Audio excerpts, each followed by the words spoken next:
de Carlos Carreño. Gracias, gracias, senador Julián. Qué pena, vengo corriendo.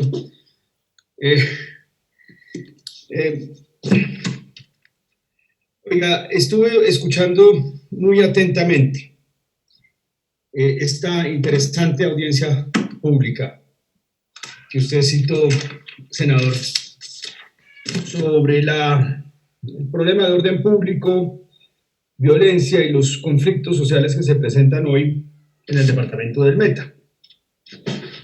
Y el grueso de estos problemas se están presentando en el sur del Meta, es decir, en el norte del Caquetá, y en esa zona limítrofe entre el Meta y el Caquetá, que constituye el valle entre el río Duda y el río Guayavero, y el valle o la zona del Losada-Guayavero, es decir, San Vicente del Caguán, San Juan de Losada, Macarena, y también, por supuesto, pues los problemas que se presentan en el Ariari, en Vista Hermosa particularmente.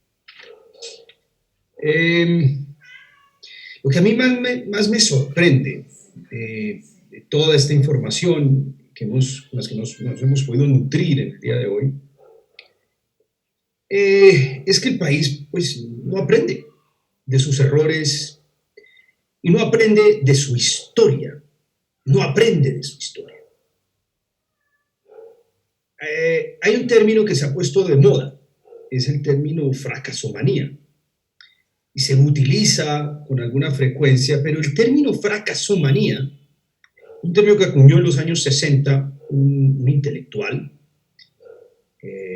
llamado Albert Hirschman, que en los años 60, principios de los años 60, finales de los años 50, estuvo en Colombia, estudiando el desarrollo de países en vías de desarrollo. Y él acuñó el término fracasomanía, no como una propensión al fracaso, sino como la incapacidad de países como Colombia de aprender de su historia, de inspirarse en su historia. Y al mismo tiempo de estar buscando permanentemente influjos o influencias exteriores para tratar de resolver sus problemas. Muchas veces lo más importante es mirar en retrospectiva y aprender básicamente de la experiencia construida. Y aquí hay una especie de negación hacia el sentido común. Y lo que estamos viendo hoy, después de silenciar las armas del proceso de paz que se firmó con las FARC, es que nosotros estamos repitiendo los mismos errores que se cometieron en los años 70 y en los años 60 respecto de los conflictos sociales que se presentan en las zonas remotas y en las zonas de colonización campesina. Dejamos que el problema crezca, dejamos que la situación se agrave, y la única solución a la que recurre el Estado colombiano, ya tal vez muy tarde, es la solución militar. Es básicamente insertar el Estado a la fuerza en zonas periféricas en donde las instituciones formales han estado absolutamente ausentes. Y eso es lo que uno observa cuando llega y recorre San Vicente del Caguán, va hasta el Guayavero, va hasta San Juan de Losada, y lo que uno observa en Vista Hermosa y lo que se observa en Uribe. Es una zona de conflictividad social, es una zona históricamente en donde ha habido serios problemas de tenencia y de propiedad de la tierra, y en donde el Estado aún no ha llegado con unas instituciones formales para ordenar la economía y ordenar el crecimiento económico y la prosperidad de estas personas. Yo hice un viaje muy interesante antes de la pandemia, en el mes de febrero, finales de enero. Salí de Neiva y crucé la cordillera y bajé por el río Pato. Tenía muchas ganas de hacer ese viaje hace muchos años, pero las condiciones de orden público lo hacían muy difícil. El Pato, el río Pato, es una zona de colonización campesina y es una zona de colonización campesina que constituyó lo que fue la tercera gran república independiente. El río Chiquito, entre el Huila y el Cauca, entre Izá, Nátaga, estaba por supuesto Marquetalia en el sur del Tolima, y la tercera zona de colonización campesina fue básicamente Pato, el río Pato. Y tuvo una república independiente que llaman satélite, que fue básicamente la del Guayabero, que es donde hoy se están presentando muchos de esos problemas que trajeron. La reacción fue militar. En 1965 los enfrentamientos, porque hubo colonización campesina, por supuesto, en este proceso previo de colonización campesina, hubo colonización, o hubo instrucción o constitución de grupos comunistas, lo hubo en el Pato, por supuesto, y esa toma militar fue mucho más dura, militarmente hablando, que la misma toma de Marquetalia, donde estaba Tiro Fijo. ¿Qué pasó de ahí en adelante? El Estado nuevamente se volvió a olvidar de estas zonas. Y lo que uno observa es que el Estado sigue siendo absolutamente ausente en estas zonas, de San Vicente del Caguán, San Juan de Losada, el Losada Guayabero y luego el Guayabero Tuna. Se repiten los mismos errores.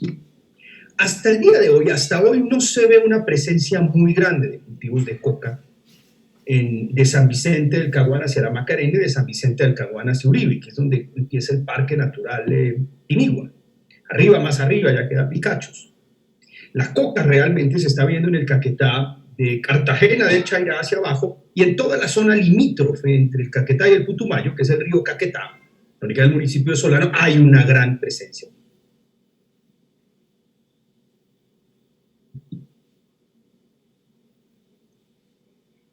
Continúe, senador. Gracias, presidente. Y la única presencia coherente del Estado colombiano en la zona del río Caquetá, en la zona de Solano, sigue siendo exclusivamente el ejército. Es decir, aquí no hemos sabido, no hemos encontrado la manera, o no ha habido voluntad, o hay un desconocimiento profundo de la complejidad del territorio, en qué consiste la forma de llevar el Estado al territorio. Y seguimos pensando que el Estado puede llegar con programas puntuales que no se hablan entre sí.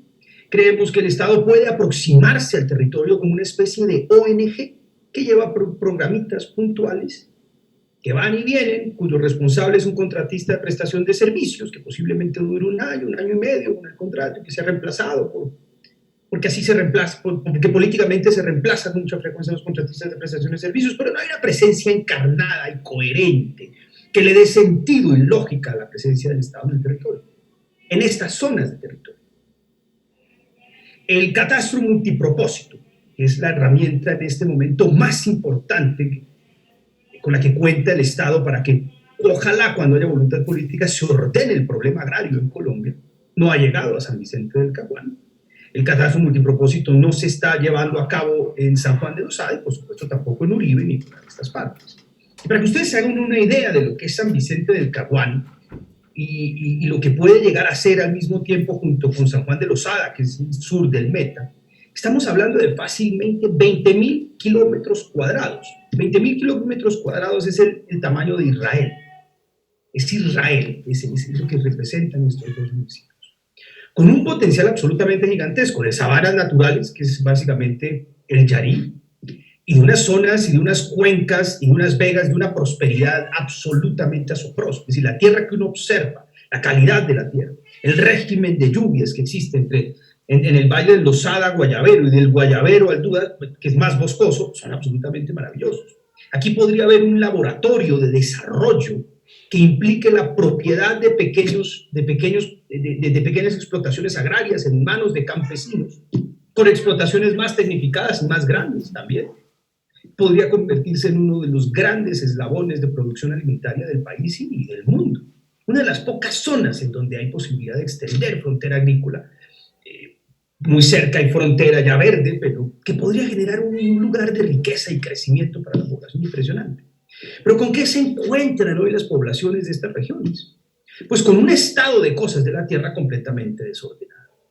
Hay baldíos, ocupados informalmente, nadie sabe de quiénes son, se han venido ocupando de facto y hay por consiguiente una concentración total de la tierra, en una región en donde la única fuente de riqueza es la tierra, no hay otra, o hay una alterna que es la coca, porque la coca no necesita básicamente de grandes extensiones, basta con unos hectaritas de coca para que el campesino viva dignamente.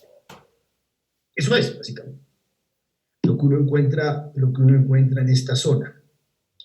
Entonces, pues Petro en esto tiene razón, es decir, es que la conflictividad o el potencial de conflictividad es muy grande. Es decir, la expansión de las FARC nace justamente de esta zona. Es decir, es el encuentro entre la instalación de laboratorios gigantescos por parte del cartel de Medellín y del cartel de Cali en el Yarí, es a 2 horas de San Vicente del Caguán, a 1 hora y media, 2 horas en línea recta, tal vez desde Macarena, que es otra vía de acceso. La instalación de los laboratorios del cartel de Medellín y su alianza inicial con las FARC, que le prestaban un servicio logístico a estos laboratorios, fue lo que le permitió a las FARC pasar de tener 450 hombres en 1978, mal armados, a tener 2.000, 2.500 hombres durante la 7ª conferencia de 1982. Y lo que le permitió de ahí, de ese conflicto, extenderse por todo el territorio nacional y controlar a partir de 1985 gran parte del negocio del narcotráfico en el sur del país y crecer y llegar a tener 25.000 hombres en 1999. Eso fue, básicamente. Entonces el país sigue repitiendo los mismos errores. Lo que necesitamos más presencia de las fuerzas militares. Las fuerzas militares, en su lógica, enfrentan básicamente un enemigo. Termine, senador. Gracias, presidente. Las fuerzas militares están diseñadas no para hacer una presencia integral del Estado en el territorio, pero es la única presencia que vemos hoy por parte del gobierno central. Están diseñadas para enfrentar otro actor armado. Pero este tipo de situaciones, las fuerzas militares pueden ser de una eficacia muy limitada y permanecen por lógica encerrados en su batallón. Hay un crecimiento de disidencias en el Yarí, por un lado, más arriba, entre el Duda y el Guayabero, hay crecimiento de disidencias, y entre Macarena y el Guaviare está Gentil Duarte, que es un ex integrante de las FARC. Ahora viene al mismo tiempo a surgir una competencia, estas mismas disidencias, que son las de Márquez y las de alias El Paisa, que está entrando nuevamente a la región y explica gran parte de los problemas que se presentan hoy en Algeciras, que es un vaso comunicante, porque Algeciras se sube a Balsillas y de Balsillas se baja por el río Pato a San Vicente, y las veredas en donde había presencia de la Teófilo Forero, que es el Toro, Arcadia, pues se dan o tienen presencia geográfica entre el Huila y el Caquetá, arriba en la cordillera. Por otro lado, estuve visitando la zona de la CTR, la zona de concentración de Miravalle, que es la que queda en el río Pato. Y me sorprendieron 2 cosas. Me sorprendió el buen ánimo, no me sorprendió, digamos, observé un buen ánimo de reincorporación, que es fiel al espíritu inicial de la colonización del río Pato en los años 60 con Martín Camargo, que siempre ha querido reintegrarse e integrarse a la economía y buscar espacios de desarrollo y crecimiento. Pero también me sorprendió básicamente la ceguera o la miopía de las políticas del Estado en esta zona. Estuve toda la mañana en esta zona en donde estaba alias El Paisa, y me sorprendió que la única fuente de ingresos que tiene esta zona, que es como una especie de meseta muy arriba, una fortificación, una meseta, sus únicas fuentes de ingresos son básicamente 4 o 5 hectáreas, en donde se produce cachama, tilapia y algunos cultivos de palmera. Es decir, cualquier Estado, cualquier gobierno que tenga el propósito de desmovilizar a una estructura armada campesina de origen comunista, lo primero que tiene que hacer es ofrecerle a cada uno de sus integrantes un espacio de tierra, es decir, una finca, en donde esta persona primero rompa con sus vínculos con la organización armada y al mismo tiempo pueda prosperar como campesino dignamente en un espacio de tierra. Es una guerrilla eminentemente rural y campesina. En lugar de ello, mantienen la estructura de la zona de concentración y sus ingresos son zonas o una producción colectiva o común, cosa que mantiene, por supuesto, el espíritu del grupo. Y no digo que tengan ánimo de volver a las armas, pero se mantiene la estructura con alias El Paisa completamente pues en la clandestinidad y operando mucho más abajo en la zona plana del Caquetá. ¿Cómo es posible que el gobierno no haya adelantado un proceso de entrega de tierras a estas personas que conformaron esta guerrilla y que decidieron desmovilizarse y entregar las armas? El espíritu es mantenerlos unidos en una forma muy precaria de subsistencia, que son las 4 o 5 hectáreas comunes que tienen aún. ¿Por qué qué lleva a que campesinos se vuelvan comunistas? ¿Qué hace que un campesino sea comunista? La falta de tierras. No hay nada más conservador en sí que un campesino. Aquí y en todo el mundo, su ideología es una mezcla de valores y tradiciones, pero siempre apunta, por lo general, hacia ciertas formas de expresión ideológica conservadora. Acá, y esto está muy estudiado en muchas partes del mundo, campesino comunista es el campesino que no tiene tierra. Y seguimos repitiendo los mismos ciclos de un país que no ha querido enfrentar su problema agrario, que no ha logrado combinar formas equitativas de explotación agrícola en el país. Pero bueno, podría hablar mucho más sobre esto, pero no quisiera tomarme más el tiempo. Pero lo único que quiero cerrar es, el Estado colombiano parece no aprender de su historia, parece no aprender de sus errores anteriores. Y deja que los problemas crezcan, maduren mal, y la única respuesta es la respuesta militar.